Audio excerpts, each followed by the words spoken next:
And so the story of the dodgy dossier rumbles on. The Sun front page implies that the dossier was passed to John McCain by the newly appointed EU ambassador, Sir Tim Barrow, along with a pun headline culled from Twitter, "You're in trouble." The Mail and the Telegraph go with my theory that it was Sir Andrew Wood, who they claim met with Mr McCain at a security conference in Canada and urged him to use the dossier. Oh, and in a piece on George Soros losing $1 billion because of the US election, the Mail describes Soros as the 86-year-old survivor of the Holocaust. Yes, that's correct, Soros, who described helping to round up Jews in Hungary as the happiest year of his life, according to the Mail, is a Holocaust survivor. Okay, back to what passes for reality. Everybody has agreed that the British government has been dragged into this affair, in much the same way as the Democrats are convinced that the Russians hacked the election, though it should be pointed out that, much like the Russian hacking claims, no one is entirely sure how. Indeed, it is not even clear when the document was made, with some claiming that it was commissioned by Jeb Bush, and others claiming that it was expanded upon at a later date, with the British government getting involved apparently because the FBI wanted to speak to Mr Steele, and because he is an ex-MI6 agent, this had to be cleared with Whitehall. Now, the interwebs being what it is, and this being a story of high finance, espionage and politics, it doesn't take long before the Z word is mentioned.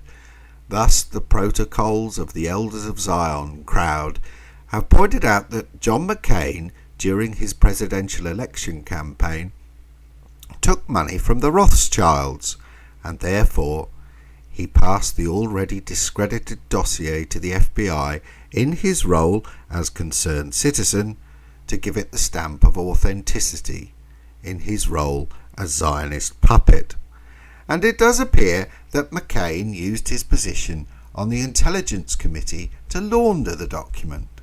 However, the same protocols of the Elders of Zion crowd are also of the opinion that Donald Trump is a shill in the employ of the Jewish mob, which is ironic given that when the Democrats are not looking for Reds under the bed, they like to claim that Trump is an anti-Semite. As an aside, I suggest you watch Ruby's American Pie, linked below, and specifically at about 24 minutes into the film when Donald Trump is giving a speech at his casino. So, back to the ongoing efforts to sabotage Brexit, of which the Golden Shower Gate is obviously a part. Because let's face it, despite appearances, Trump is not the target of the dossier. Yes, it is true that this adds yet another angle of mockery to those only half listening, like the people who seem to believe that Trump did actually grab 'em by the pussy. Ask yourself this: why this dossier? There must have been tens, maybe hundreds of people hired to go into Trump's background and dish up the dirt during the election campaign. And the best they could come up with was the Billy Bush video and a couple of stories about molestation, neither of which went anywhere. And yet, this document that was rejected by numerous news organisations and apparently the FBI becomes front page news shortly before Theresa May goes to Washington. Okay, perhaps it is a set-up to kill Christopher Steele and claim that the Russians did it and use it as an excuse to start World War III. But again, I come back to Anthony Charles Linton Blair and his declared campaign to stop Brexit.